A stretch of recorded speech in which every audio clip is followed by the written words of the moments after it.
Salut, je me présente, je m'appelle Lily. J'ai 19 ans et je suis la personne la plus naïve du monde. Vraiment, je ne suis qu'une idiote, trop facilement piégée par une arnaque au mariage. Et le fait que j'ai grandi dans une petite ville n'excuse pas ma bêtise.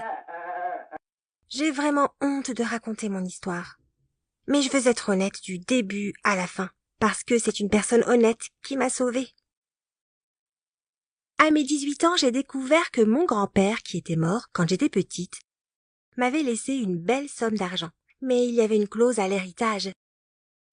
Je ne pouvais dépenser cet argent que d'une seule manière, pour payer mes études. Et j'étais quand même super heureuse. Avant d'entendre parler de cet argent, je me voyais juste travailler dans la ferme de mes parents pour le restant de mes jours. Mais désormais, je pouvais faire des études, et j'avais l'opportunité de moderniser l'affaire familiale. Mes parents ne comprenaient pas mon choix. Ils critiquaient mon grand-père pour leur avoir caché cet argent. Et ils m'ont aussi grondé pour avoir voulu partir vers la grande ville. Mais j'étais décidée. En plus, mon grand-père m'avait laissé un plan financier détaillé pour expliquer comment je devais gérer l'argent. Ainsi, j'avais assez pour payer l'école, le loyer d'un petit appartement et d'autres petites dépenses personnelles. Ma nouvelle vie m'enthousiasmait. Je n'avais pas d'amis à la fac ou dans la ville, mais ça m'allait. Je savais que les autres étudiants me voyaient comme une cruche. Mais je ne faisais pas attention à ce qu'ils pensaient. Tout allait bien, jusqu'à ce que je sois agressée dans la rue. Je rentrais de la bibliothèque tard le soir. J'écoutais de la musique avec mes écouteurs et je lisais quelque chose sur mon téléphone. Du coup, je n'ai remarqué le groupe d'hommes qui m'entourait qu'une fois qu'il était trop tard. Ils étaient 4. Et leurs visages étaient cachés par des foulards. Je me suis pétrifiée sur place. Je n'arrivais pas à sortir un seul son. L'un d'eux m'a arraché mon sac des mains et un autre a pris mon téléphone. Mais j'ai vraiment eu peur quand le troisième m'a attrapé les cheveux et m'a fait des compliments sur mon joli visage d'une voix sinistre. J'ai paniqué, j'ai crié « Laissez-moi tranquille !» J'ai même fondu en larmes. On ne m'avait jamais appris à me défendre. Alors il ne me restait plus qu'à prier pour que quelqu'un me vienne en aide. Et quelqu'un a entendu ma prière et est venu m'aider. Une jeune fille agile est soudainement sortie de l'ombre, telle une super-héroïne. Elle a crié d'une voix effrayante et elle les a insultés avec un accent hispanique très prononcé, dans un mélange d'espagnol. J'avais du mal à comprendre ce qu'elle disait, mais je crois qu'elle menaçait les voleurs d'appeler la police.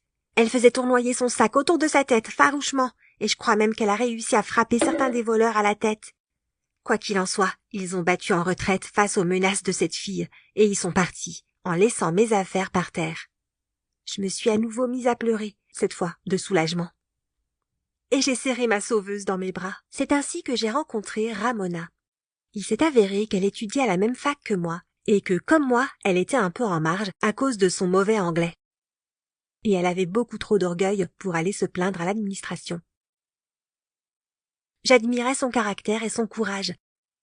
On est devenus les meilleurs amis, et je lui ai rapidement proposé de venir vivre avec moi dans l'appartement que je louais. On ne s'ennuyait jamais avec Ramona.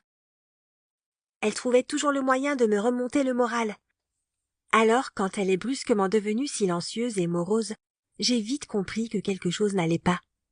Je voulais être une bonne amie, alors je n'ai pas juste attendu que ça lui passe. Je me suis dépêchée de trouver ce qui s'était passé et comment je pouvais aider. Visiblement, Ramona a été contrariée à cause de son cousin, Fernando.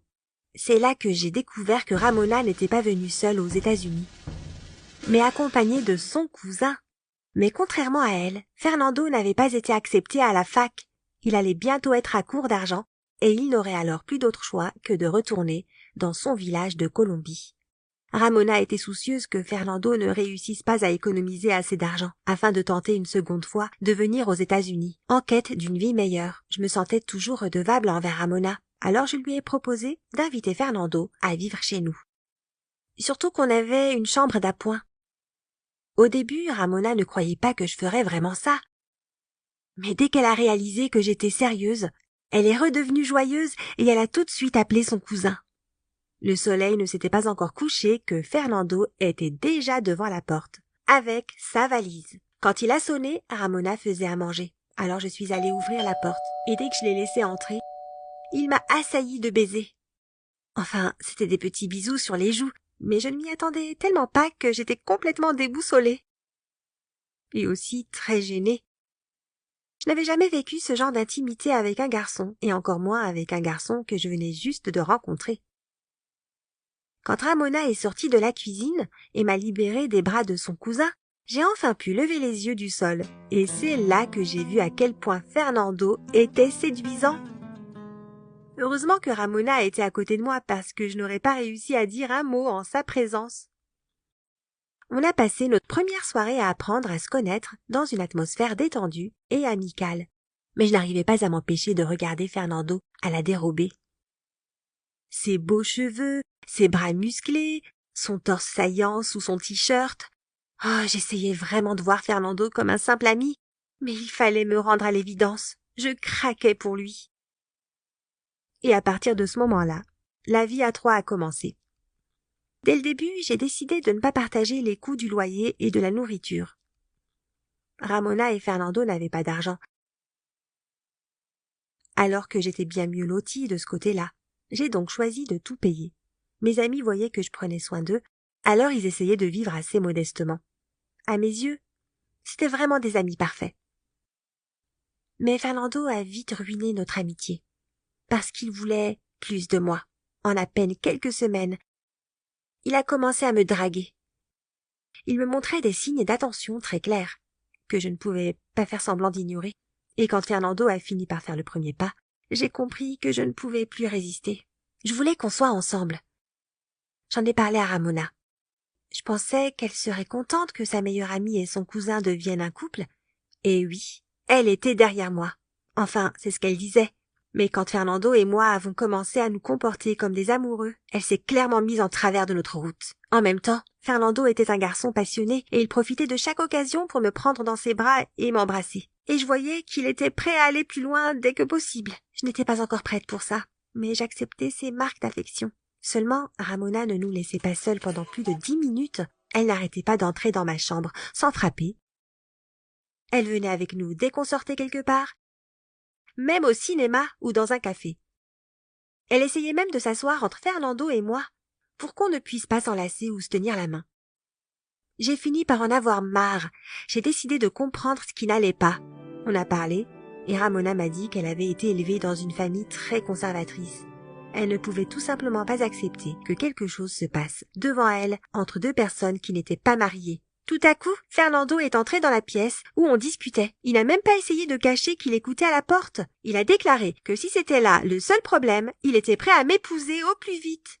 Fernando m'a demandé en mariage, et j'ai bien sûr dit oui. On a réservé la date la plus proche possible, et Fernando a déménagé de l'appartement jusqu'à la cérémonie. Il voulait tout faire dans les règles. On a célébré mon enterrement de vie de jeune fille rien qu'à deux avec Ramona. On a passé toute une journée au spa, puis on a dîné dans un beau restaurant. Je voulais qu'on rentre à la maison à pied et qu'on profite du spectacle et des lumières de la ville la nuit. Alors qu'on passait devant une boîte de nuit avec Ramona, j'ai remarqué un groupe de garçons près de l'entrée qui m'était étonnamment familier. C'étaient les voleurs desquels Ramona m'avait sauvée. Et on aurait dit que mon Fernando se trouvait juste à côté d'eux. J'ai attrapé Ramona par le bras pour qu'elle voie ce que je voyais.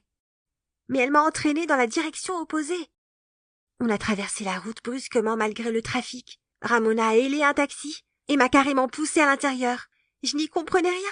Mais elle disait que ce n'était pas la peine de chercher à savoir si c'étaient les mêmes garçons. Autant éviter tout problème. Elle a même dit que j'étais bête d'avoir pris l'un d'eux pour Fernando. C'était vraiment bizarre et blessant. Ramona n'avait jamais été si sèche avec moi. Et j'ai appris la vérité le lendemain. Ma cérémonie de mariage avec Fernando a été interrompue de la manière la plus absurde. Une femme colombienne, très émotive, qui s'est avérée être la mère de Ramona, s'est précipitée dans l'église à grand bruit et a entraîné Fernando loin de moi. Elle m'a expliqué en bredouillant que les deux, Ramona et Fernando, n'étaient pas cousins, mais amants. Ils voulaient emménager aux États-Unis ensemble. Et alors que le visa de Fernando allait expirer, ils avaient décidé qu'il allait épouser une Américaine pour éviter l'expulsion. Tout ceci était le plan de Ramona. Elle avait repéré une idiote à sa fac, elle avait convaincu les amis de Fernando de faire semblant de m'attaquer, et ensuite ils m'avaient mené en bateau tous les deux. Mais la mère de Ramona n'approuvait aucunement les plans vicieux de sa fille. Et dès qu'elle a découvert l'ampleur qu'avaient pris les choses, elle a emprunté de l'argent pour prendre le premier vol vers les États-Unis. Elle était venue à mon mariage pour m'empêcher de commettre une terrible erreur. C'est donc la mère de Ramona, cette personne très honnête, qui m'a sauvée de tout sauf d'un cœur brisé. Et ça va bien plus loin que d'avoir perdu confiance en l'amour. Depuis mon mariage raté, je vis seule. Je ne parle plus à personne à part mes profs, je ne fais plus confiance à personne, et je ne veux plus jamais me faire d'amis.